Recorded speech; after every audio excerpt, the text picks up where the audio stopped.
Hello mga ka-IB friends, mga ka-manihent, and of course, mga ka-gift surprise. So, maayong gabi kaninyong tanan karon abiuna.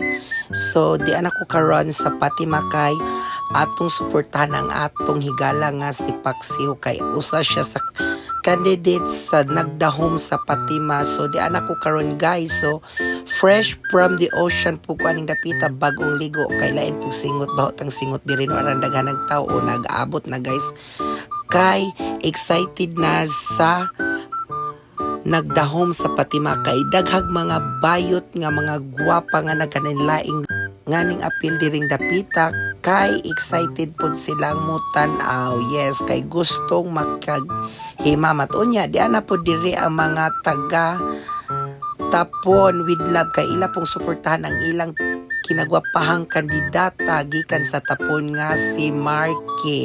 Unya guys, kay wala mga lingkuranan guys, sige kog pangitan nagtuyok-tuyok ko guys. Unya nako isa ka tawo nga nahimamat guys ang barangay Tanod kay usa daw siya sa nimpalo sa atong vlog diring dapita. So mao ni guys tan-awa o mao ni siya ning Thank you sa lingkuranan. Ha? Message ko kaya ako kang ipalo. Thank you so much. So finally guys, kay nakalingkod na jud ko diri o na jud ko skilling guys. O nga, danang mga kandidata kay mag-ready na sa ilang information number kay sugda na. O please watch this guys.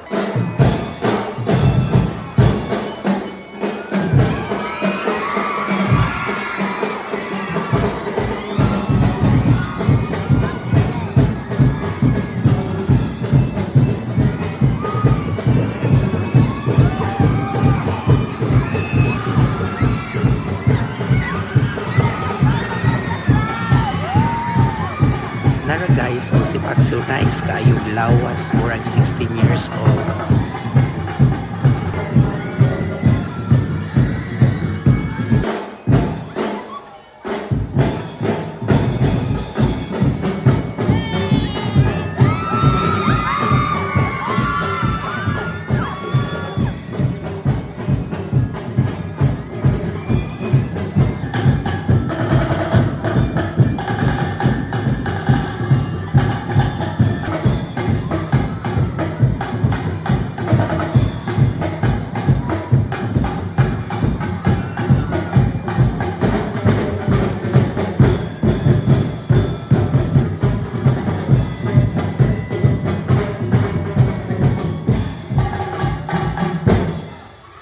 So guys, this is introduction number ila sa ilang mga pangan. Please watch this.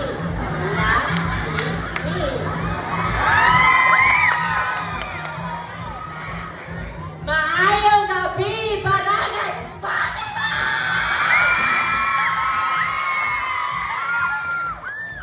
This is May Palmer, taking a Bachelor of Secondary Education, major in English, tapon doon, tapon dito sa lugar na Dagat Chismosa, Barangay Tampa!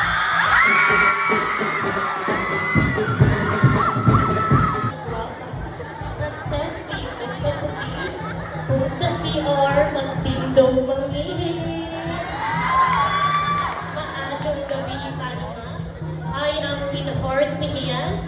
Nagsasabi, ayaw isalig inaw sa sabon, kay dili ka ng labunon.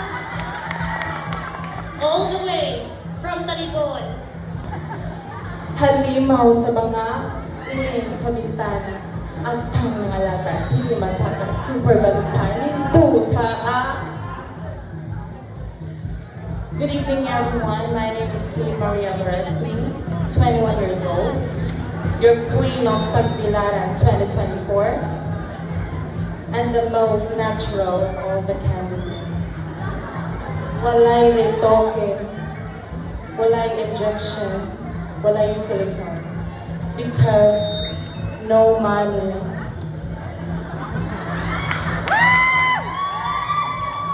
Naniniwala ko sa simpleng kasabihan kung ang inyong anak ihuba pakan ang bilgang buang. Huwag tamang wagtang sa inyong anak. Kung ang inyong lolo kiupo, puspusi ug tubo, wagtang ang ubo, wagtang sa inyong lolo.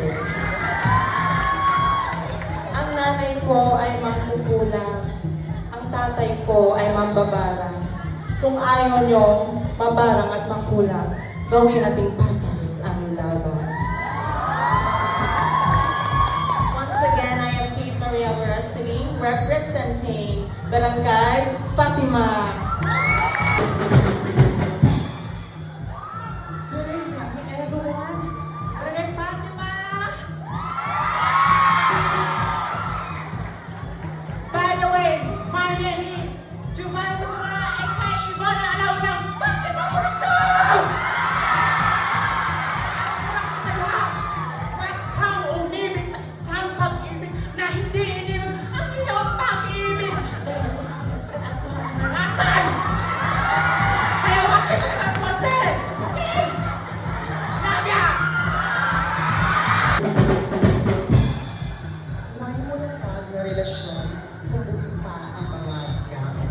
Hala, ato sila ang na matibasan sa manibasan. Araw ng mga laki, manggiulay, kaming mga bayot ang musanay. Basta mga laki, kung ako lang inyong biliyon, sa'yo na ang inyong buhay. Usod sa kwarto, muhila, sumirap ng mata, inagaopa, 915 na ka. Pero ay kumbiyansa, tabla na ta, positive na po ka.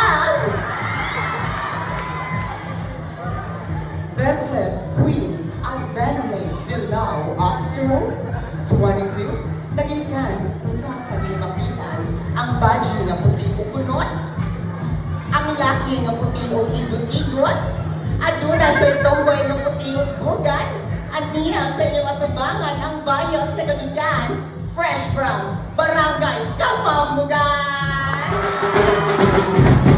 Maayong gabi, Barangay Fatima!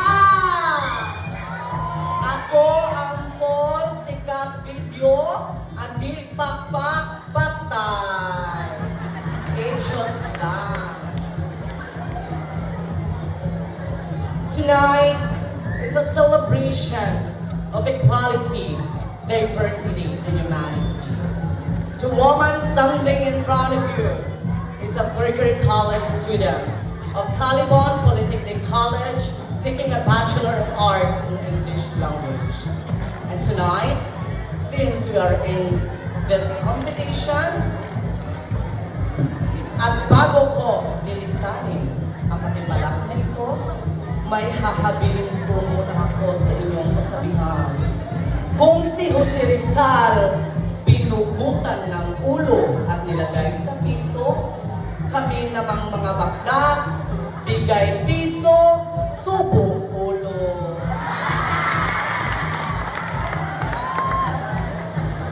Nganong kasagaran sa mga laki kaming mga bayo, ugal-ugalan na. Kung mag-uwan, bayot pa sa nila. Kung mag-init, bayot ang initan. Kung adunay mawala nga inayhay sa silingan, bayot ang dungtan. Mga katauhan, sakto na, sakit na, tumboy na po'y basula.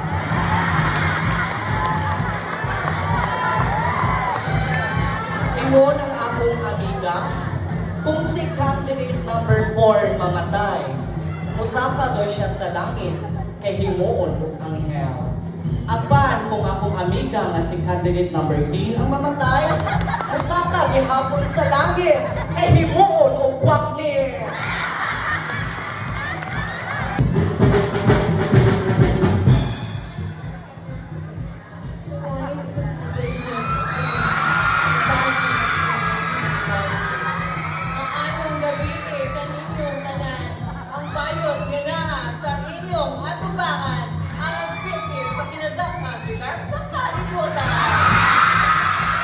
This is Trixie Nicole Rodriguez and proud to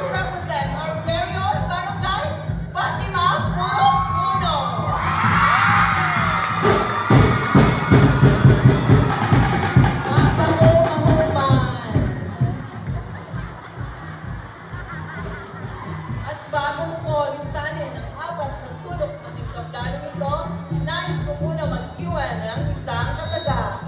Kung ang mga kababaihan ay tinaguriang Jasmine Rice, habang ang mga tumboy ay Finger Rice, at habang ang mga kalalakihan ay Tinurado Rice, kaming mga bakla ay magsisimbo nyo NFA Rice, hindi man kasarapan, hindi man kamahalan, ngunit pinabalik-balikan sa oras ng kagipitan.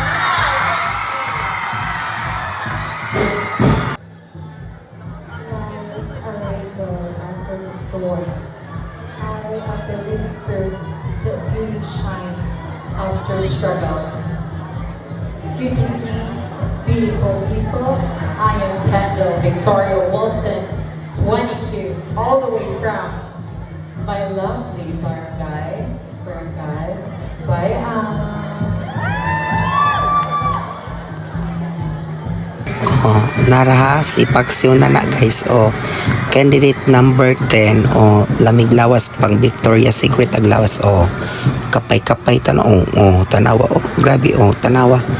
Lami akayo mo say. Oh, confident just Paksiw guys. Siya na jigitag na karong gabi una. Mayong gabi, Fatima. Ang una na kong magpasalamat sa atong mga judges. Good evening, everyone. My name is Roger Escajes. I'm proud to represent Purok Size Board, Riverside, na nag-iiwan ng kasabihan, aalin mo ang iyong kagandahan kung ano naman ang iyong utang. Para na po, ang mga laki karon, kung nakay 150, makapalit na po, Emperador. I thank you. Miss DJ Mika Pavakua.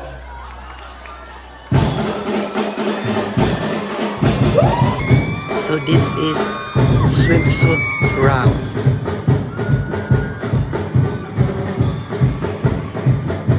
The home number 1 is Crystal Jane Almore.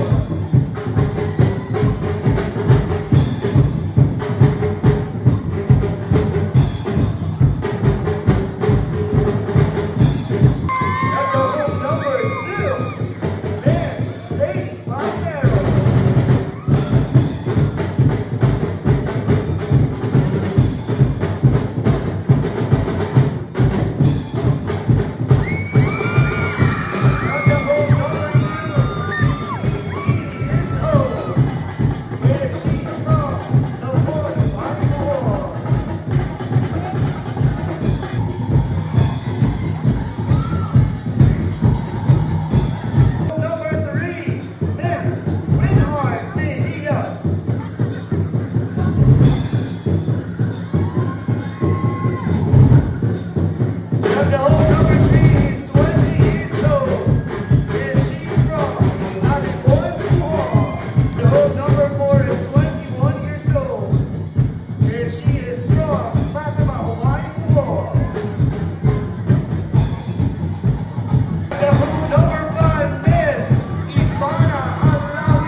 This is styled version guys.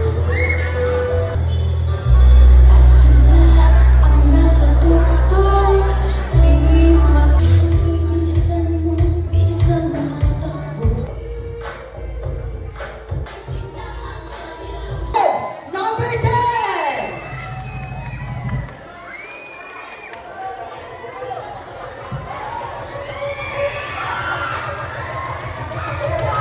giving special award, guys. Congratulations for bagging the award Best in Production Number. Our first to all the minor awards that are waiting for tonight. Not the home Best in Fantasy Wear. None other than Not the home number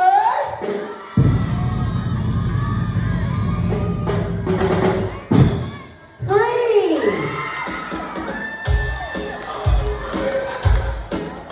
Minor award, we have our Not the Home Best in Swimwear. Not the Home number 3.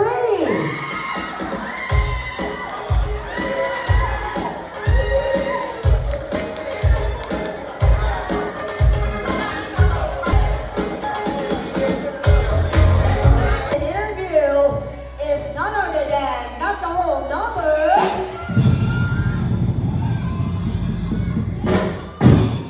number 3.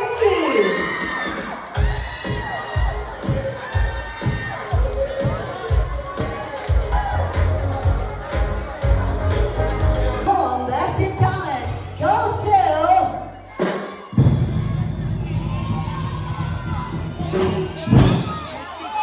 number 6.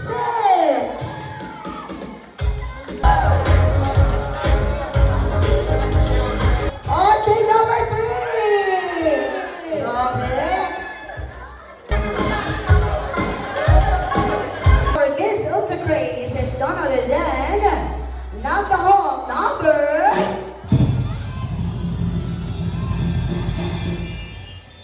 Lucky 7. Ladies and gentlemen, our darling of the crowd is none other than number 10. Congratulations Paxiw kay ikaw G nakakuha sa darling of the crowd. In fairness, mura jud kag Barbie Del sa layo. Char, congratulations once again, my friend. 4.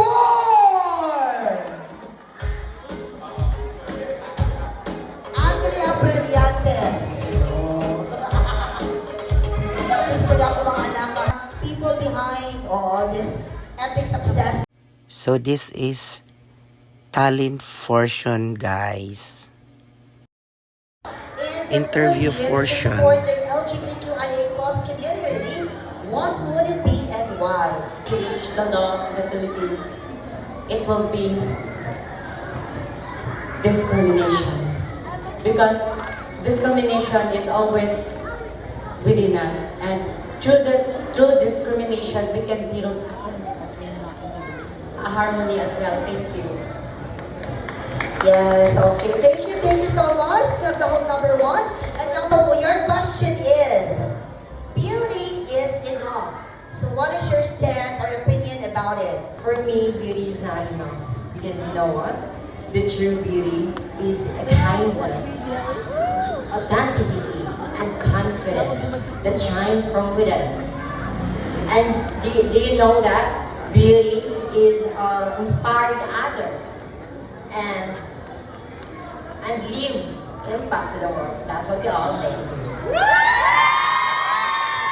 Is your question. Some people still believe that pageants like this are only for entertainment. What would you say to them? Thank you so much. Yes, I agree that some pageants are for entertainment.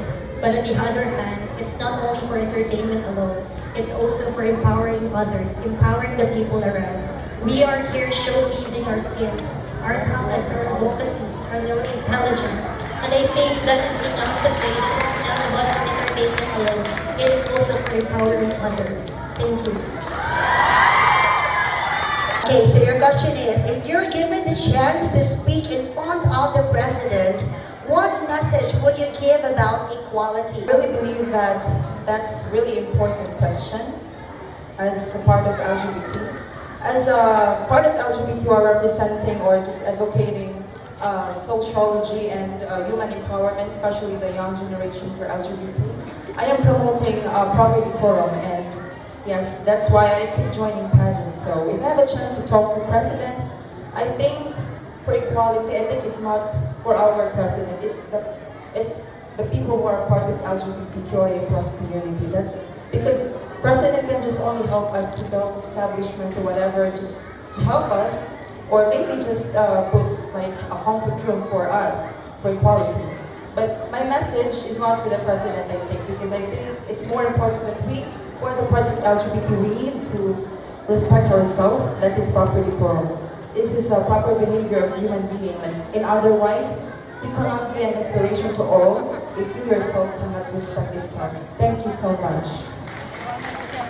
What is the biggest challenge faced by the LGBTQIA plus community today, and how do you think we can overcome it? Can I translate on Bisaya? Okay. Sa akong isabtan sa pangutana, ang dakong problema sa among asa LGBTQ+, discrimination. Number one, kay kami, dili maka-apply kay tungod na sila standard. Then, so, as LGBTQ+, we're here to advocating the law of equality. That's all. Thank you.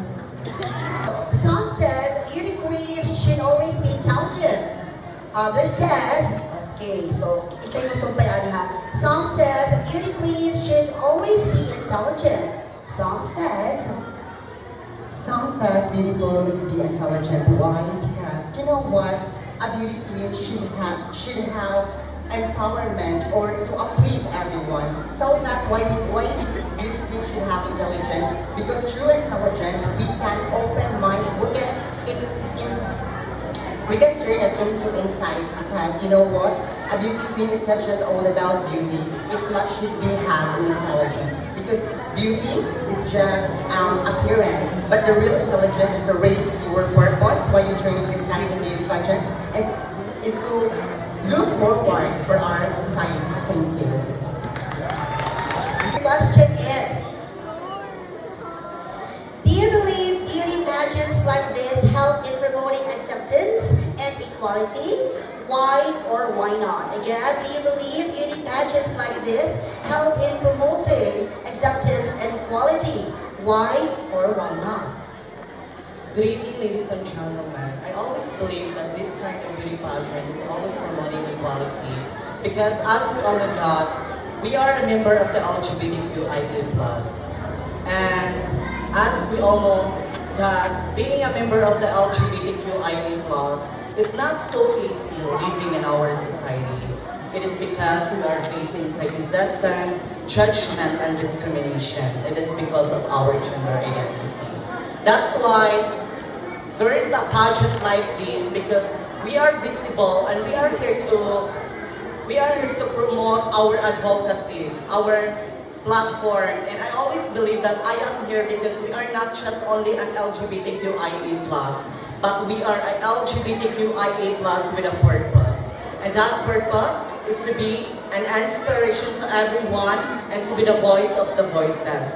And that's why I am here, because I will promote my advocacy or my platform. It is all about gender equality and anti-discrimination. Because I always believe, ladies and gentlemen, that even if we are a member of the LGBTQIA+, we are also a human being created from God to love and to be loved, to respect and to be respected.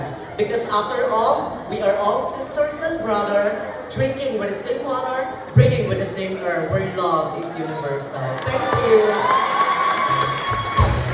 If given the chance to be the first Nantahong sa Fatima winner, how will you use this title to inspire others? Again, if given the chance to be the first Nantahong sa Fatima winner, how will you use this title to inspire others?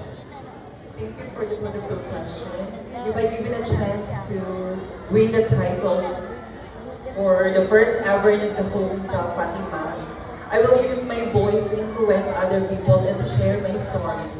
Because I am a breadwinner, I raise my 3 brothers and sisters. No matter what hard, I will not leave them. And this story, I hope, can inspire other people, and I will be the good role model for that. Thank you so much. If given the chance to be the first Nantahong sa Fatima winner, how will you use this title to inspire others? Again, if given the chance to be the first Nantahong sa Fatima winner, how will you use this title to inspire others? Thank you so much. question is, if laughter is the best medicine, how would you make the world smile? Again, if laughter is the best medicine, how would you make the world smile?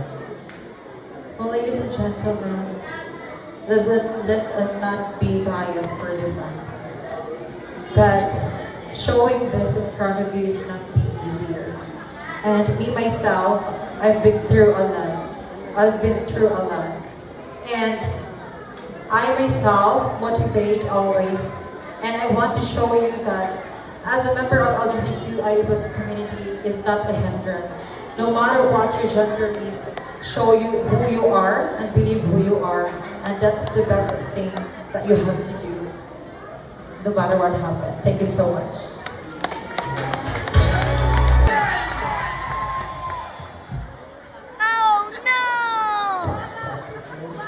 Tapos maso, kadai ka ba ta karon? Okay, dyan na. Okay, so you know what guys, kini si Paxiano, kwan siya ka na naghatag siya inspiration sa uban, not only for the LGBTQIA+ community, but all genders in life. Why? Kay kini siya usa ka amahan. Napaka-asawa wala. Actually, asawa, matuwasi mo. Just imagine. Pero, nanikamot yun siya, no, in all aspects, oh. Nakaroon ba, oh, aral mo ba ako, lagi ni Murong Paxel? Oh, no! Isa mo yung pasalamatan, St. Peter's Plan, Holy Name, kung saman. Ay! Grabe ba siya sponsor? Yes, kay sponsor ka ron ang St. Peter's Plan. At doon na tayo promo, buy one, take one. Okay, so, kikulbahan ka wala? Mura ikulbahan gamay. Ayun kulba-kulbahan, pwede makamaka, dyan na, maka-answer o kuan ka na binisa dyan. So, okay na dyan ka. Okay ra. Huwag kayo shout out. Shout out sa mga supporters. Shout out sa mga supporters sa Black Rock. Oh! Ano na yung mga vloggers sa Pili, ha? Ay, Diyos ko, grabe na mga connection mo. Yung mga vloggers ba dyan? O ba naman mga vloggers sa may others? O mga yun na social media. Pero kung personal, wala na. Wala na yun. O, mga ikaw pagbantay. Kasi gamit-gamit ko na ka. O, dyan na. Ano ko dyan? Okay. Okay. Ato pasaman?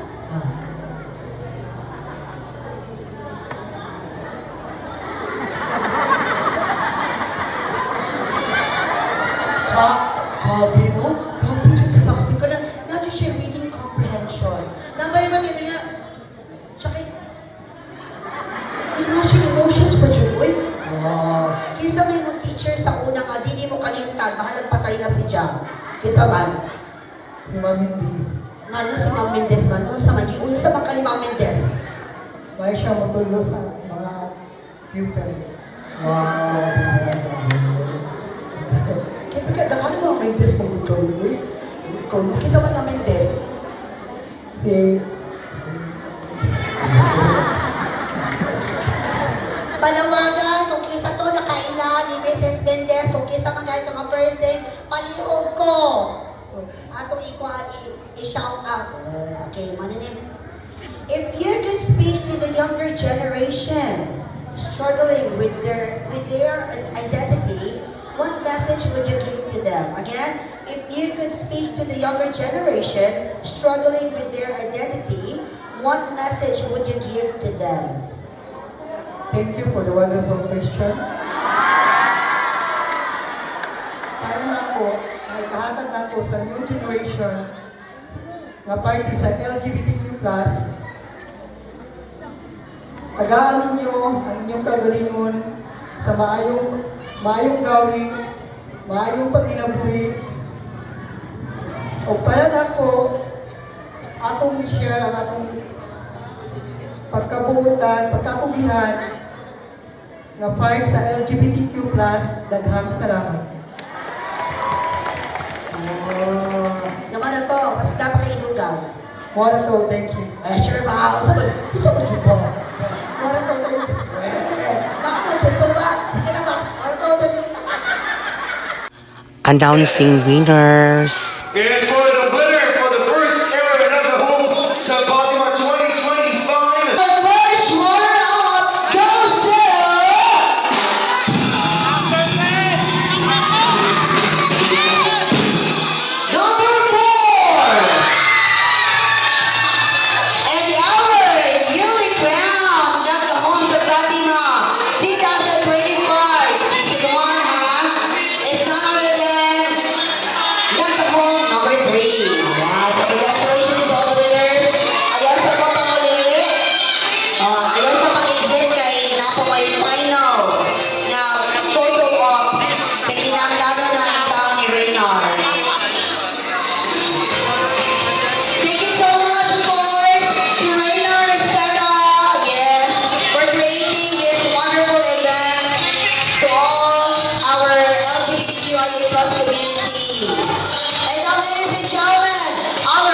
And that's my video for tonight, guys. Thank you for watching. Have a nice day. Goodbye.